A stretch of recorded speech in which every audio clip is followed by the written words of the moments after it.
Hello dear friends, നമ്മൾക്ക് അടുത്തതായി വിവിധ ഇനം സസ്യകലകളെ കുറിച്ച് നോക്കാം. വിവിധ ഇനം സസ്യകലകൾ എന്ന് പറയുമ്പോൾ നമ്മൾക്ക് നിങ്ങൾക്കറിയാമോ, നമ്മളുടെ ഈ ജന്തുക്കൾ, മനുഷ്യരും ജന്തുക്കളും എല്ലാം വളരുന്നത് പോലെയല്ല സസ്യങ്ങൾ വളരുന്നത്. ഒരു ചെടി നമ്മൾ നട്ടാൽ അത് പൊങ്ങി പൊങ്ങി പൊങ്ങി പൊങ്ങി വളർന്ന് വളർന്ന് വളർന്ന് വലിയ മരമായുള്ള സസ്യമാണെങ്കിൽ മരമായി മാറുന്നു, അല്ലെങ്കിൽ ചെറിയ സസ്യമാണെങ്കിൽ ചെറുതായിട്ട് വളർന്ന് വരുന്നു. അതിന്റെ ടിപ്പ് അഗ്രമാണ് വളർന്ന് വരുന്നത്.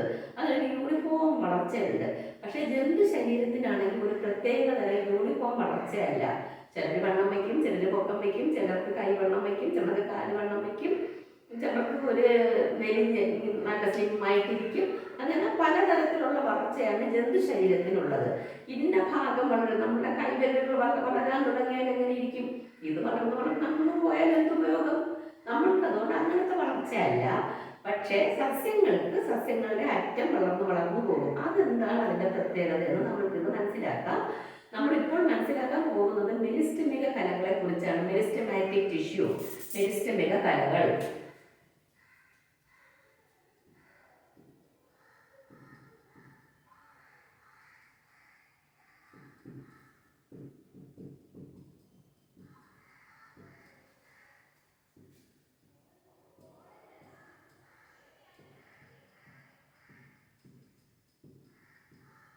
മെരിസ്റ്റമിക കല, മെരിസ്റ്റമാറ്റിക് ടിഷ്യൂ, അത് എന്താണെന്ന് നമുക്ക് നോക്കാം. മെരിസ്റ്റമാറ്റിക് ടിഷ്യൂ എന്ന് പറയുന്നത് നമ്മുടെ സസ്യങ്ങളുടെ അഗ്രഭാഗത്ത് ഏറ്റവും അറ്റത്ത് ടിപ്പിലെ കാണുന്ന ഭാഗമാണ് മെരിസ്റ്റമാറ്റിക് ടിഷ്യൂ. ആ മെരിസ്റ്റമാറ്റിക് ടിഷ്യൂ, മെരിസ്റ്റമിക കലകളുടെ പ്രത്യേകത എന്താണെന്ന് വെച്ചാൽ അവർ ഇങ്ങനെ കണ്ടിന്യൂസ് ആയിട്ട് വിഭജിച്ചുകൊണ്ടേയിരിക്കും. എപ്പോഴും ഇങ്ങനെ വിഭജിച്ച് പുതിയ പുതിയ കോശങ്ങൾ ഉണ്ടായിക്കൊണ്ടേയിരിക്കും. അതാണ് അതിന്റെ ഏറ്റവും വലിയ പ്രത്യേകത.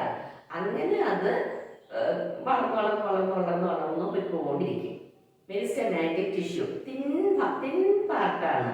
ആ സോഫ്റ്റ് ആയിട്ടുള്ള തിൻ പാർട്ട് വിഭജിച്ച് പുതിയ പുതിയ കോശങ്ങൾ ഉണ്ടായി പോയിക്കൊണ്ടേയിരിക്കും. അതാണ് മെരിസ്റ്റമാറ്റിക് ടിഷ്യൂ എന്ന് പറയുന്നത്.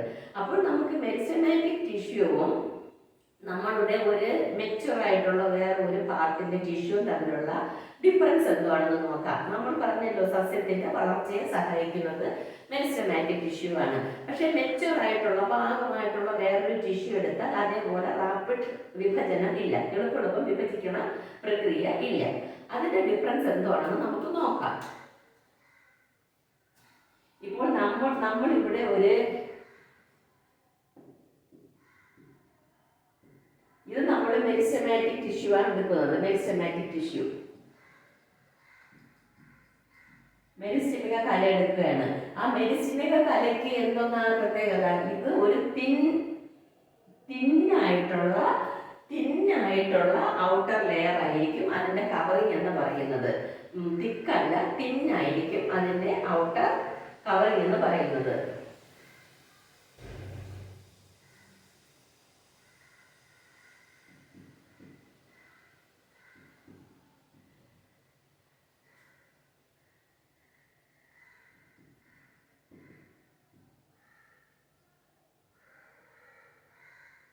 തിൻ ഔട്ടർ കവർ, അതിന്റെ പ്രൈമറി ഷെൽ എന്ന് പറയുന്നത് തിൻ ഔട്ടർ കവർ ആയിരിക്കും. പിന്നെ നമ്മൾ വേറെ ഒരു മെച്ചൂർ സെൽ എടുക്കുകയാണെങ്കിൽ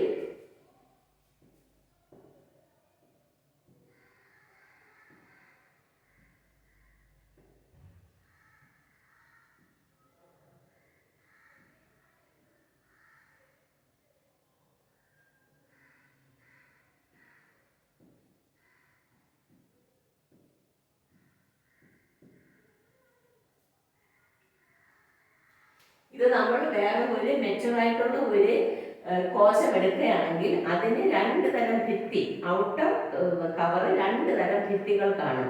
പ്രൈമറി വാളും സെക്കൻഡറി വാളും, പ്രാഥമിക ഭിത്തിയും ദ്വിതീയ ഭിത്തിയും കാണും.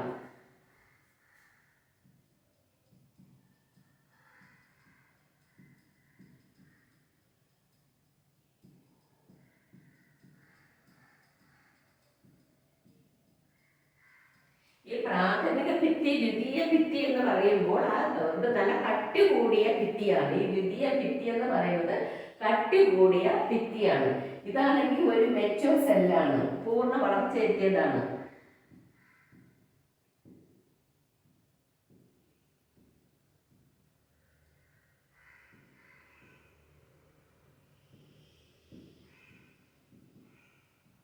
ഇത് പൂർണ്ണ വളർച്ചയെത്തിയ കോശം, ഇത് മെരിസ്റ്റമാറ്റിക് സെൽ. അപ്പോൾ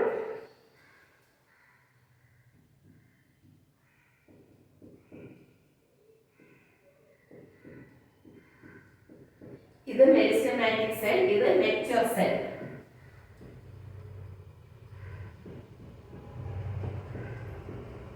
മെരിസ്റ്റമാറ്റിക് സെല്ലും മെച്ചൂർ സെല്ലും അത് തമ്മിലുള്ള ഡിഫറൻസ് ആണ് നമ്മൾ പറഞ്ഞുകൊണ്ടിരിക്കുന്നത്.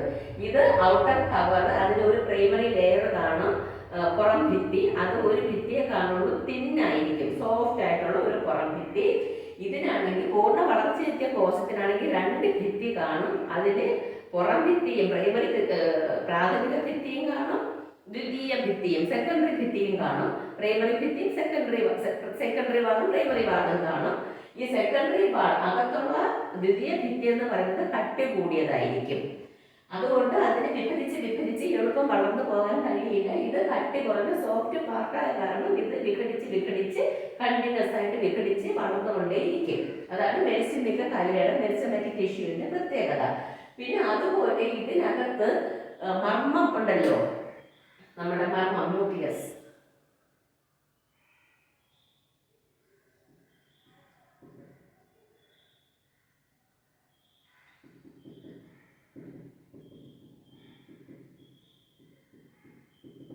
ഇതിനകത്തുള്ള ഈ മർമ്മം എന്ന് പറയുന്നത് വലിയ ഒരു മർമ്മമായിരിക്കും. മെരിസ്റ്റമാറ്റിക് ടിഷ്യൂവിന് ന്യൂക്ലിയസ് വലുതായിരിക്കും.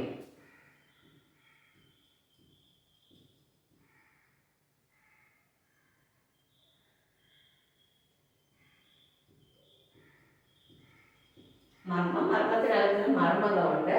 മർമ്മം അത് വലുതായിരിക്കും, അതിന്റെ ന്യൂക്ലിയസ് വലുതായിരിക്കും. പിന്നെ അത് പോരാത്തതിന് സൈറ്റോപ്ലാസം ഉണ്ടല്ലോ, കോശദ്രവ്യം ഇതിന് കൂടുതലായിരിക്കും. കോശദ്രവ്യം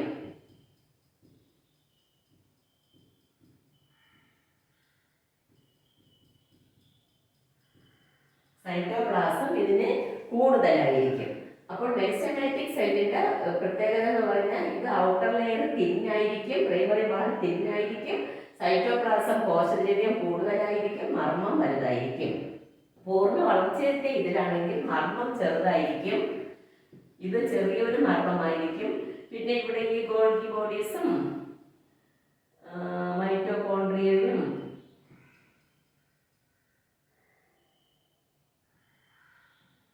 ഫേനവും റൈബോസോമും എല്ലാം കാണും.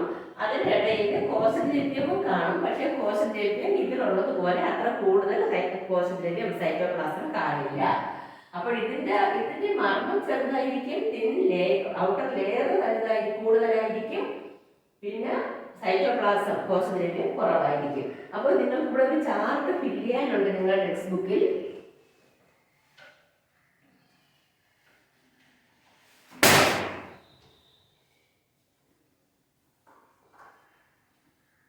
ഇതാണ് മെരിസ്റ്റമിക കലയുടെ അഗ്രഭാഗം, നല്ല സോഫ്റ്റ് ടെൻഡർ പാർട്ട്.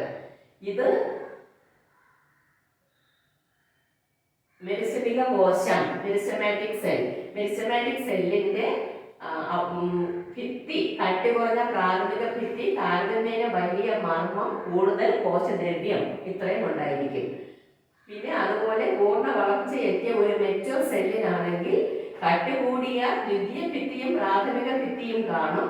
പിന്നെ ഈ മൈറ്റോകോൺഡ്രിയയും ഇതെല്ലാത്തിന്റെ ഇടയിൽ കോശദ്രവ്യം കുറച്ചേ കാണുള്ളൂ, ചെറിയ മർമ്മമായിരിക്കും. അപ്പോൾ ഈ ഡിഫറൻസ് നിങ്ങൾക്ക് ഫില്ല് ചെയ്യാൻ അറിയാമല്ലോ. മർമ്മത്തിന്റെ ആനുപാതിക വലിപ്പം, മെരിസ്റ്റമിക കോശങ്ങൾ പൂർണ്ണ വളർച്ചയെത്തിയ സസ്യകോശം, മെരിസ്റ്റമിക കോശങ്ങളിൽ ആനുപാതിക വലിപ്പം വലുത്, താരതമ്യേന ചെറുത്. കോശഭിത്തിയുടെ കനം താരതമ്യേന ചെറുത്, താരതമ്യേന വലിപ്പം കൂടിയത്, കട്ടി കൂടിയത്. കോശദ്രവ്യത്തിന്റെ അളവ് വളരെ കൂടുതലാണ്, കുറവാണ്. ഇത്രയുമാണ് നിങ്ങൾക്ക് മെരിസ്റ്റമിക കലയെക്കുറിച്ച് പഠിക്കാനുള്ളത്. അപ്പോൾ നിങ്ങൾക്ക് മെരിസ്റ്റമിക കല മനസ്സിലായല്ലോ. ഇനി അടുത്ത് നിങ്ങൾക്ക് പഠിക്കാനുള്ളത് ഈ മെരിസ്റ്റമിക കലകളിൽ നിന്നാണ് സസ്യകലകളെല്ലാം രൂപാന്തരപ്പെട്ട് വരുന്നത്. മെരിസിലിയ വിഭജിച്ചാണ് ഉണ്ടാകുന്നത്. അപ്പോൾ ഇനി ആ സസ്യ കലകൾ എന്തൊക്കെയാണെന്ന് നമുക്ക് നോക്കാം.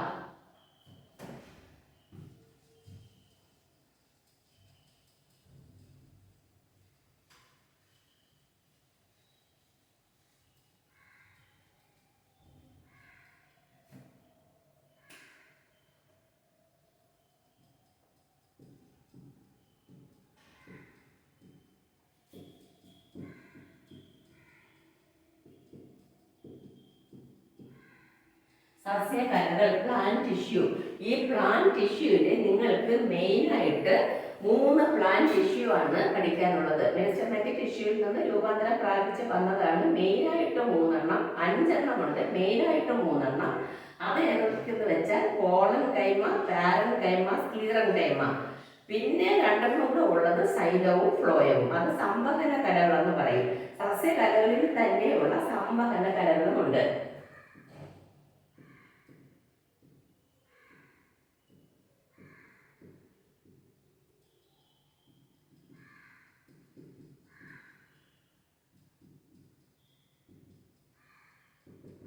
സംവഹന കലകൾ ട്രാൻസ്പോർട്ടേഷന് വേണ്ടിയാണ് ഉപയോഗിക്കുന്നത്. ഒരു ആഹാര സാധനങ്ങളും എല്ലാം ഒരു ഭാഗത്തു നിന്ന് വേറൊരു ഭാഗത്തോട്ട് കൊണ്ടുപോകുന്നതിനെല്ലാമാണ് സംവഹന കലകൾ ഉപയോഗിക്കുന്നത്. നമ്മൾക്ക് ഇനി ഈ ഓരോ സസ്യകലകൾ എന്തുവാണെന്ന് 1 by 1 ആയിട്ട് നോക്കാം. ആദ്യം ഞാൻ പറഞ്ഞല്ലോ പോളൻ കൈമ. ഞാൻ വെറുതെ ഒരു ബൗണ്ടറി വരച്ച് കാണിച്ചു തരാം.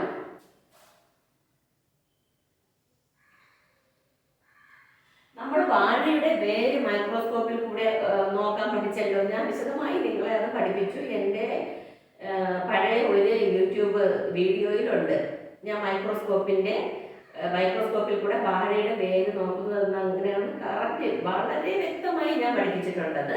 നിങ്ങൾക്ക് എൻ്റെ പഴയ വീഡിയോ നോക്കിയാൽ നിങ്ങൾക്കത് മനസ്സിലാകും. അതുപോലെ ഇതിപ്പം സ്റ്റെം സെല്ലാണ്, തണ്ടാണ്. ഒരു സസ്യത്തിൻ്റെ തണ്ടാണ് നമ്മളിവിടെ മൈക്രോസ്കോപ്പിലൂടെ നോക്കാൻ വേണ്ടി നിങ്ങൾക്കുള്ളത്. സ്റ്റെം വേരാണ് നമ്മൾ മുൻപ് പഠിച്ചത്, റൂട്ട്. ഇപ്പോൾ നമ്മൾ പഠിക്കാൻ പോകുന്നത് സ്റ്റെം ആണ്. ആ സ്റ്റെം എടുക്കുമ്പോഴാണ് അതിലേക്ക് കോളൻ കൈമ, പാരൻ കൈമ, സ്ക്ലീറൻ കൈമ, ഫ്ലോയം, സൈലം ഇത് എല്ലാം കാണുന്നത് സ്റ്റെമ്മിലാണ്. അപ്പോൾ നിങ്ങൾക്ക് അതിൻ്റെ ഒരു ഔട്ടർ ബൗണ്ടറി വെച്ച് ഞാൻ പറഞ്ഞു തരാം. ഇത് ഒരു സ്റ്റെമ്മിൻ്റെ ഒരു ഛേദമാണെന്ന് വിചാരിക്കുക. ഇങ്ങനെ ഇരിക്കുന്ന ഒരു സ്റ്റെം ആണെങ്കിൽ അതിനെ ഇങ്ങനെ മുറിച്ചത്, കുറുകെ മുറിച്ചിട്ടെടുത്ത ഒരു ഛേദം ഇവിടെ ഉള്ളതുപോലത്തെ ഒരു ഭാഗമാണ് എന്ന് നിങ്ങൾ വിചാരിക്കുക. ഇത് അതിൻ്റെ ഒരു ഭാഗമാണ്. ആ ഭാഗമാണ് ഞാനീ വരച്ചത്. ഒരു സ്റ്റെമ്മിൻ്റെ ഒരു ഛേദം, ഒരു തിൻ സെക്ഷൻ. അതിൽ ഏറ്റവും പുറത്തായിട്ട് കാണപ്പെടുന്നത്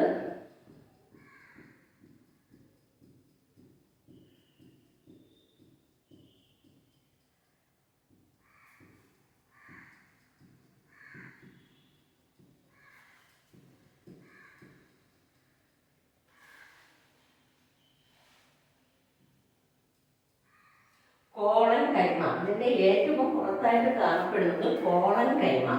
ആ കോളൻ കൈമ എന്ന് പറയുന്നത് നിങ്ങൾക്കറിയായിരിക്കും. ഒരു മരത്തിൽ നമ്മൾ നോക്കുകയാണെങ്കിൽ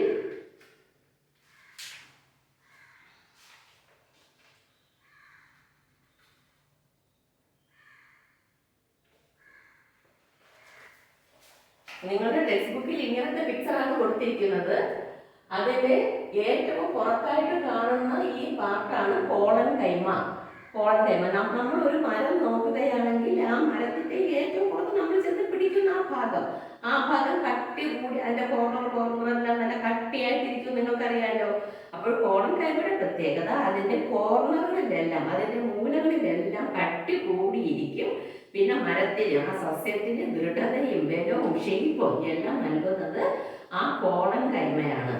അത് ഭയങ്കര ഹാർഡ് പാർട്ടാണ് കോളൻ കൈമ. അതിന്റെ മൂലകളിലാണ്, കോർണറുകളിലാണ് കട്ടിയുള്ള കോശങ്ങളുള്ളത്, ഹാർഡ് കോശങ്ങളുള്ളത്. ഇതാണ് കോളൻ കൈമ.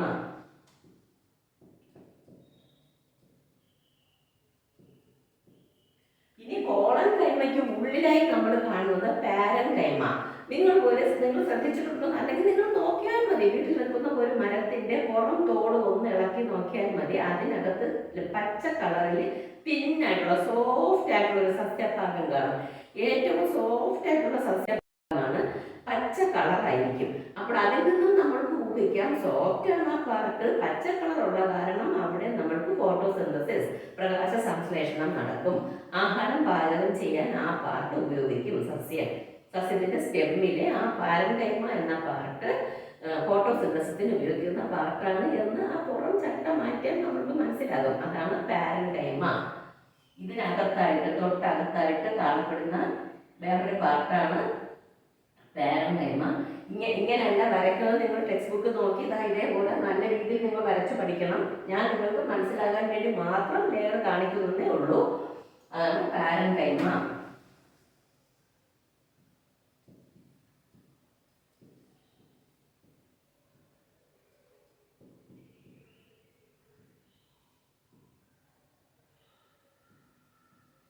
പാരൻകൈമ. പിന്നെ പാരൻകൈമ സോഫ്റ്റ് പാർട്ടാണ്. പിന്നെ ആഹാരം പാചകം ചെയ്യാനും ആഹാരം സ്റ്റോർ ചെയ്ത് വെക്കാനും സഹായിക്കും. ഇനി അടുത്ത് ഇതിനകത്തായിട്ടുള്ള പാർട്ടാണ് സ്ക്ലീറൻകൈമ എന്ന് പറയുന്ന ഒരു പാർട്ട്. സ്ക്ലീറൻകൈമ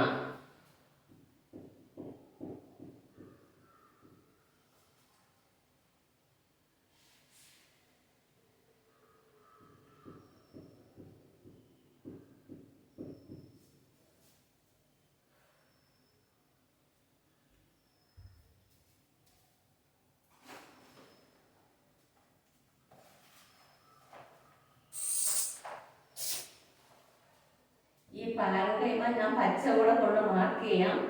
പ്രകാശ സംശ്ലേഷണം നടക്കുന്ന ഭാഗമായ കാരണം ഞാൻ പച്ച കൂടെ കൊണ്ട് മാർക്ക് ചെയ്തു.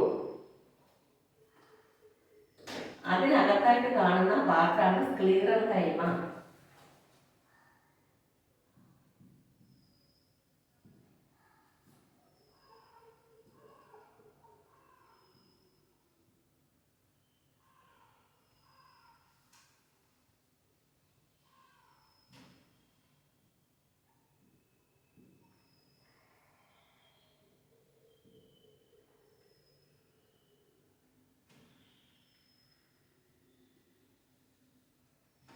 സോറി,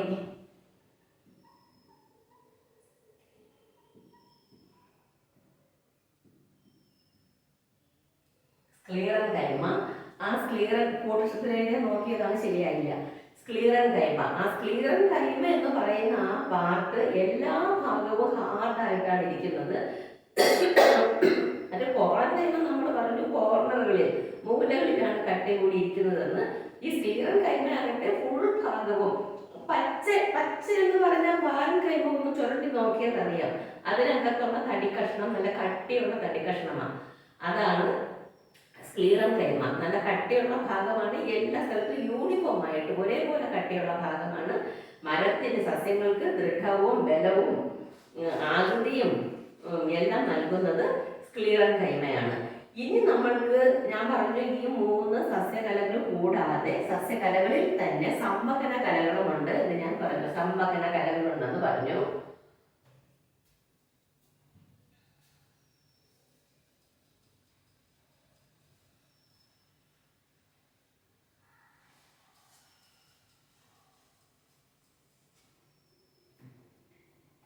സംവഹന കലകൾ എന്ന് പറയുന്നത് ഞാൻ കാണിച്ചു തരാം. ഇതാണ് സംവഹന കലകൾ. സൈലവും ഫ്ലോയവും, അതാണ് സംവഹന കലകൾ. സൈലം, ഫ്ലോയം എന്ന 2 സംവഹന കലകളുണ്ട്.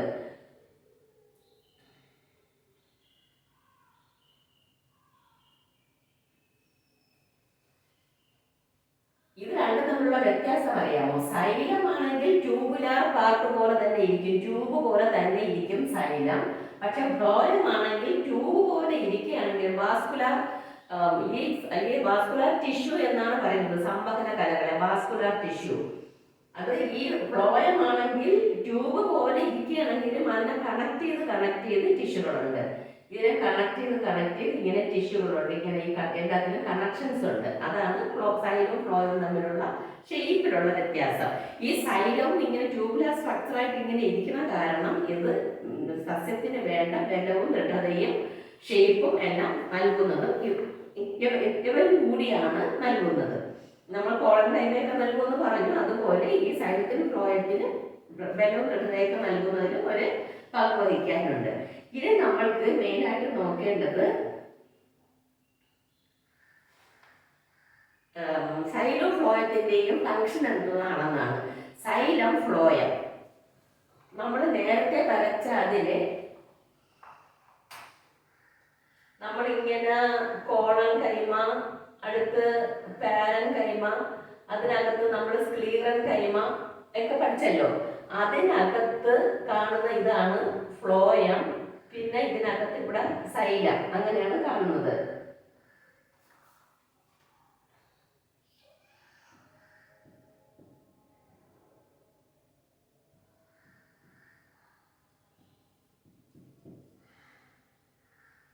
ഫ്ലോയം സൈലം അങ്ങനെയാണ് കാണുന്നത്. ആ ഫ്ലോയത്തിന്റെ സൈലത്തിന്റെ ഉപയോഗം എന്തോന്നാണെന്ന് പറഞ്ഞാൽ, സൈലമാണ് ഈ നമ്മളുടെ വേരുകൾ, നമ്മൾ വേരിനാണല്ലോ ആഹാരം കൊടുക്കുന്നത്. നമ്മൾ വേരിന് നൽകുന്ന ആഹാരം, പോഷകാഹാരവും ജലവും ലവണങ്ങളും എല്ലാം വേരുകൾ വലിച്ചെടുത്ത് അതിനെ സസ്യത്തിന്റെ ഇലകളിൽ എത്തിക്കുന്നത് സൈലമാണ്. സസ്യത്തിന്റെ ഇലകളിൽ എത്തിക്കുന്നത് സൈലമാണ്. സൈലം വേരുകൾ വലിച്ചെടുക്കുന്ന ജലവും ലവണങ്ങളും എല്ലാം സസ്യത്തിന്റെ ഇലകളിൽ എത്തിക്കുന്നത് സൈലമാണ്. സൈലം. പിന്നെ ഫ്ലോയം ചെയ്യുന്നത് എന്തെന്നാണെന്ന് വെച്ചാൽ, ഇലകളിൽ വെച്ച് പ്രകാശ സംശ്ലേഷണം നടന്ന് ആഹാരം പാചകം ചെയ്യുമെന്ന് നിങ്ങൾക്കറിയാം, ഫോട്ടോസിന്തസിസ് നടക്കും. അങ്ങനെ ഇലകളിൽ നടക്കുന്ന ഫോട്ടോസിന്തസിസ് നടക്കുന്ന ആഹാരങ്ങളെയെല്ലാം സസ്യത്തിന്റെ വിവിധ ഭാഗങ്ങളിൽ എത്തിക്കുന്നത് ഫ്ലോയമാണ്. സസ്യത്തിന്റെ വിവിധ ഭാഗങ്ങളിൽ എത്തിക്കുന്നത് ഈ ഫ്ലോയമാണ്. സൈലമാണ് ഇലകളിലോട്ട് കൊണ്ടുപോകുന്നത് സൈലമാണ്. സൈലത്തിൽ നിന്നും കൊണ്ടുപോയ ഭക്ഷണം പാചകം ചെയ്തതിന് ശേഷം വിവിധ ഭാഗങ്ങളിൽ എത്തിക്കുന്നത് ഈ ഫ്ലോയമാണ്. അതാണ് സസ്യത്തിന്റെ സംവഹന കലകളായ, സസ്യകലകളിലെ സംവഹന കലകളായ വാസ്കുലർ ടിഷ്യൂ ആയ സൈലത്തിന്റെയും ഫ്ലോയത്തിന്റെയും ഫംഗ്ഷൻ എന്ന് പറയുന്നത് ഇതാണ്. അതുപോലെ ഇതിന് ബലവും ദൃഢതയും നൽകുന്നതിന് വലിയ പങ്ക് വഹിക്കുവാനുണ്ട്. ഇനി നിങ്ങൾക്ക് ഇവിടെ 4 ക്വസ്റ്റ്യൻസ് ഫില്ല് ചെയ്യാനുണ്ട്. ട്രാൻസ്പോർട്ട് ഫുഡ്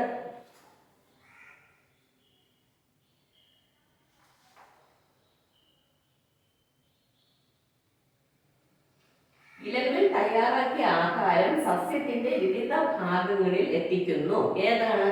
ഇലകളിൽ തയ്യാറാക്കിയ ഭക്ഷണം സസ്യത്തിന്റെ വിവിധ ഭാഗങ്ങളിൽ എത്തിക്കുന്നത് എന്തോന്നാണ്? ഫ്ലോയമാണ് എത്തിക്കുന്നത്. വേര് ആഗിരണം ചെയ്യുന്ന ജലവും ലവണങ്ങളും ഇലകളിൽ എത്തിക്കുന്നു. ഏതാണ്? സൈലമാണ്. സസ്യത്തിന്റെ മൃദുവായ ഭാഗങ്ങളിൽ കാണപ്പെടുന്നു. എന്താണ് കാണപ്പെടുന്നത്? ഇതാണ് രണ്ടാമത് പാരൻ കൈമ. പാരൻ കൈമയാണ് പച്ച കളറിൽ രണ്ടാമത്തെ ലെയർ, സസ്യത്തിന്റെ സ്റ്റെമ്മിലെ തണ്ടിലെ രണ്ടാമത്തെ ലെയർ, അതാണ് പാരൻ കൈമ. അടുത്ത് കോശഭിത്തിയുടെ മൂലകളിൽ മാത്രം കട്ടിയുള്ളത്. മൂലകളിൽ മാത്രം കട്ടിയുള്ളത് ഏതാണ്? ഞാൻ പറഞ്ഞത് കോളൻ കൈമ. എല്ലാ ഭാഗത്തും ഒരേപോലെ കട്ടിയുള്ള ഭിത്തിയോട് കൂടിയ കോശങ്ങൾ കാണപ്പെടുന്നു. ഏതാണ്? സ്ക്ലീറൻ കൈമ. ഈ കോളൻ കൈമയ്ക്കും പാരൻ കൈമയ്ക്കും ഉള്ളിലായിട്ടുള്ളത്, എല്ലാ ഭാഗത്തും ഒരേപോലെ കട്ടിയുള്ളത് ഏതാണ്? സ്ക്ലീറൻ കൈമ. ഇനി അടുത്ത് നിങ്ങൾക്കുള്ളത് ഫില്ല് സംവഹന കലകൾ. സംവഹന കലകൾ എന്ന് പറഞ്ഞാൽ വാസ്കുലർ ടിഷ്യൂസ്. അത് ഏതൊക്കെയാണ്? സൈലവും ഫ്ലോയവും. മറ്റ് സസ്യകലകൾ 3 ഫില്ല് ചെയ്യണം. ഏതൊക്കെയാണ്?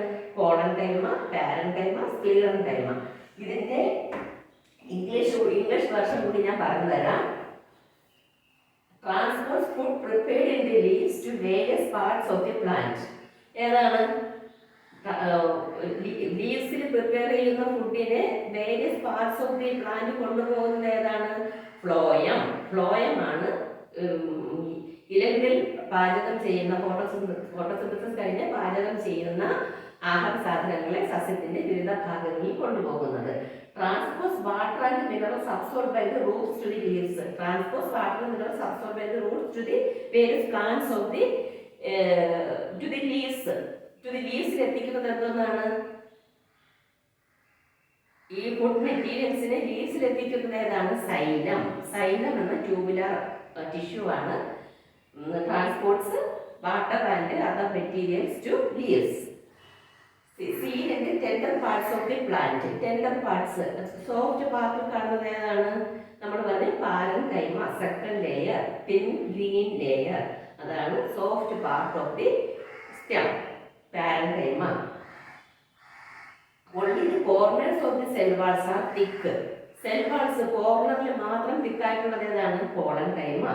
Cells that are uniformly thick all over the cell and all over the cell wall. Uniform thick all over the cell wall ഏതാണ്? സ്ക്ലീറൻ കൈമ. അപ്പോൾ നിങ്ങൾക്ക് ഇംഗ്ലീഷിൽ അത് മനസ്സിലായി കാണും. ഇനി ഞാൻ നേരത്തെ മലയാളത്തിൽ പറഞ്ഞതുപോലെ വാസ്കുലർ ടിഷ്യൂസ് ഏതൊക്കെയാണ്? Xylem and phloem. അതുപോലെ അതർ പ്ലാന്റ് ടിഷ്യൂസ് ഏതൊക്കെയാണ്? കോളൻ കൈമ, പാരൻ കൈമ, സ്ക്ലീറൻ കൈമ. ഇത്രയുമാണ് നിങ്ങൾക്ക് സസ്യകലകളിൽ പഠിക്കാനുള്ളത്. സസ്യകലകളിൽ പ്ലാന്റ് സെൽസ്, പ്ലാന്റ് ടിഷ്യൂസിൽ പഠിക്കാനുള്ളത് ഇത്രയാണ്. അപ്പോൾ നിങ്ങൾക്ക് സസ്യകലകൾ പ്ലാന്റ് ടിഷ്യൂവിനെ കുറിച്ച് ഏകദേശം ഒരു രൂപം കിട്ടിക്കാണെന്ന് വിചാരിക്കുന്നു. നിങ്ങൾ എൻ്റെ ചാനൽ ഇഷ്ടപ്പെടുകയാണെങ്കിൽ നിങ്ങൾ സബ്സ്ക്രൈബ് ചെയ്യണം. തീർച്ചയായും സബ്സ്ക്രൈബ് ചെയ്യണം. എങ്കിൽ എൻ്റെ അടുത്ത വീഡിയോയ്ക്ക് നിങ്ങൾക്ക് കിട്ടുകയുള്ളൂ. അടുത്ത വീഡിയോ മാത്രമല്ല, ഞാൻ മുന്നേ കുറച്ച് വീഡിയോ പോസ്റ്റ് ചെയ്തിട്ടുണ്ട്, അതൊക്കെ നിങ്ങൾക്ക് കിട്ടും. പിന്നെ നിങ്ങൾ കമൻറ്റ് ചെയ്യുക, എന്തെങ്കിലും സംശയം ഉണ്ടെങ്കിൽ ചോദിക്കുക. പിന്നെ നിങ്ങൾ ഫ്രണ്ട്സിനൊക്കെ ഇത് ഷെയർ ചെയ്ത് കൊടുക്കുക. നിങ്ങൾ തീർച്ചയായും ഇത് മുഴുവനും നല്ല കോൺസെൻട്രേഷനോട് കൂടി ഇരുന്ന് കാണുക. നിങ്ങൾക്ക് എൻ്റെ ഈ ക്ലാസ് മാത്രം മതിയാകും. തുടർന്ന് പരീക്ഷ എഴുതുവാൻ, നിങ്ങൾക്ക് ഓണപരീക്ഷയ്ക്കും എല്ലാത്തിനും നിങ്ങൾക്ക് നല്ല മാർക്ക് വാങ്ങുവാൻ എൻ്റെ ഈ ക്ലാസ് മാത്രം മതിയാകും. Thank you.